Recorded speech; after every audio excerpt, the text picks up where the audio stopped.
Hello నమస్తే, నేను మీ Suresh. Welcome to నవ చైతన్యం న్యూస్. ఈరోజు నేను కొన్ని పత్రికలు చదివే క్రమంలో ఒక పత్రికలో ఒక వార్తను చదివాను. ఆ వార్తలో నిన్న జగన్మోహన్ రెడ్డి గారు మోందా తుఫాను బాధితులను పరామర్శించడానికి వెళ్ళారు.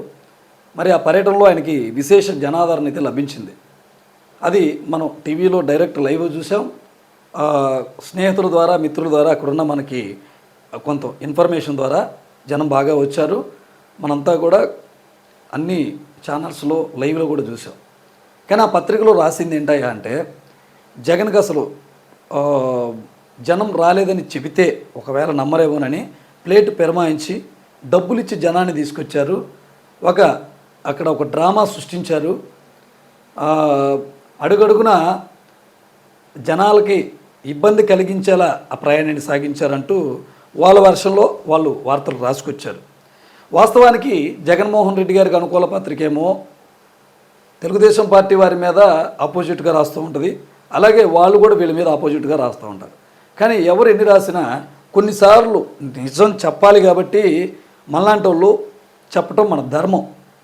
ప్రజా సమస్యల్లో ఇది కూడా సమస్యలు ఎత్తి చూపించే విషయం కాబట్టి మనం ఈ విషయం గురించి మనం ప్రస్తావిస్తున్నాం. మొత్తానికి ఇక విషయాల్లోకి వస్తే, కృష్ణా జిల్లాలో జగన్ తుఫాను సృష్టించారు.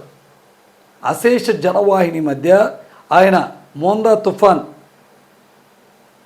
నష్టపోయిన రైతులనైతే ఆయన పరామర్శించారు.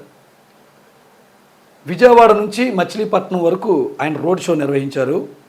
విజయవాడ నుంచి మచిలీపట్నం వరకు పట్టే ప్రయాణం 2 గంటలు, కానీ 7 గంటల పైగా జగన్మోహన్ రెడ్డి గారి రోడ్ షో సాగింది. ఎటు చూసిన జనాలే.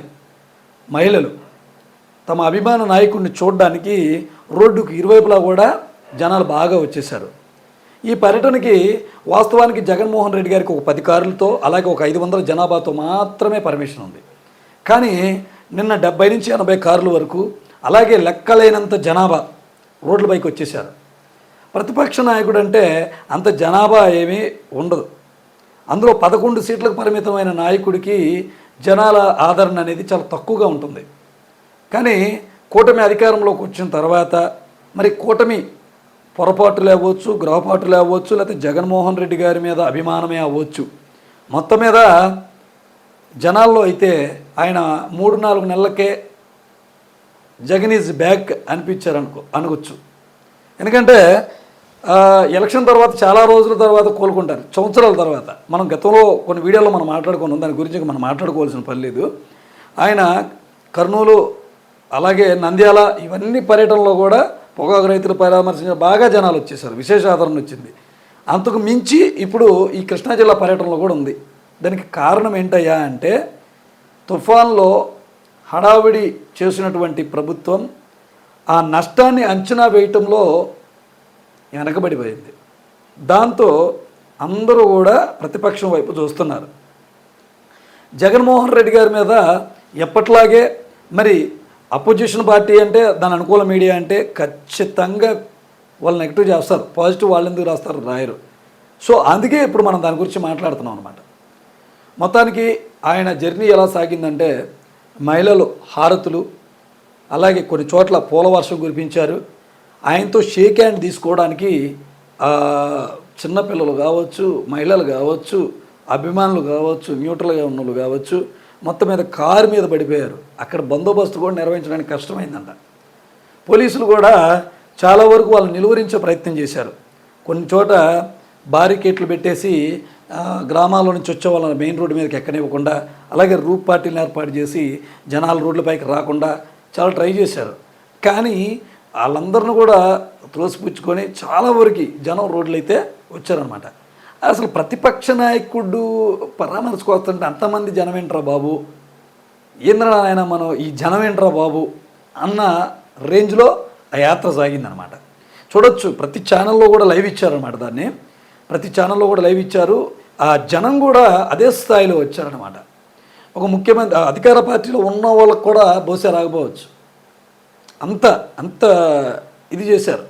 చాలా చోట్ల హారతులు పట్టారు, పూల ఇది చేసుకుంటా చాలా వరకు కూడా ఆయన యాత్ర చాలా ఇదిగానే సాగింది. ఎక్కడ కూడా ఏ ప్రమాదాలు ఏమి లేవు. చిన్న చిన్న వాగ్వాదాలు పోలీసులతో అయితే జరిగినాయి అనమాట. అది కూడా కార్యకర్తలు ఉత్సాహంతో ముందుకు వెళ్తుంటే వాళ్ళు నిలువరించే ప్రయత్నం పోలీసులు చేసినప్పుడు అప్పుడు కొన్ని చోట్ల పోలీసులపై కూడా నేతలు ఫైర్ అవ్వాల్సిన పరిస్థితి ఏర్పడింది.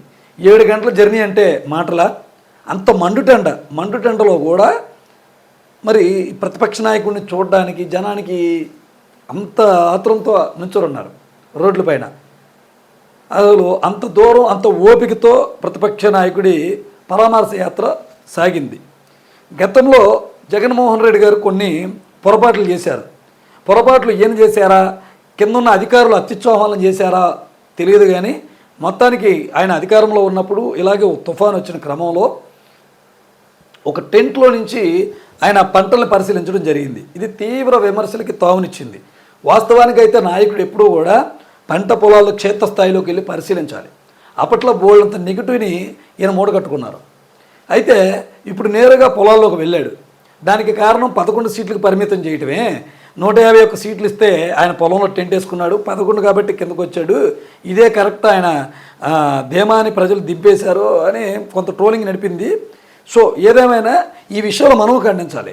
అలా ఆ రోజు చేయకుండా ఉండాల్సింది. ఈరోజు చేసే ఈ అభిమానాన్ని ఆయన అలాగే ఉంచుకునేవాడు బహుశా. సో మొత్తానికి జగన్మోహన్ రెడ్డి గారు కృష్ణా జిల్లాలో చేపట్టినటువంటి ఈ ఓదార్పు యాత్రలో జన తుఫాన్ని ఆయన తీసుకొచ్చాడు. ఈ మోందా తుఫాన్లో పరామర్శించడానికి బాధితులేమో కానీ రోడ్డు మొత్తం కూడా జగన్ తుఫాన్ అయితే సాగిందనమాట. దీనిలో ఎటువంటి ఇది లేదు. భవిష్యత్తులో ఇంకా ప్రజల సమస్యల మీద ఇలాగే ఫైట్ చేయాలని చెప్తున్నారు. ఈ నష్టపరిహారం పడేంత వరకు కూడా మాకు మీరు భరోసాను ఇవ్వాలి, ఇంకా మా తరపున మీరు ఫైట్ చేయాలని చెప్పి ప్రజలందరూ కూడా రైతులందరూ కూడా నాయకుని కోరుకుంటున్నారు.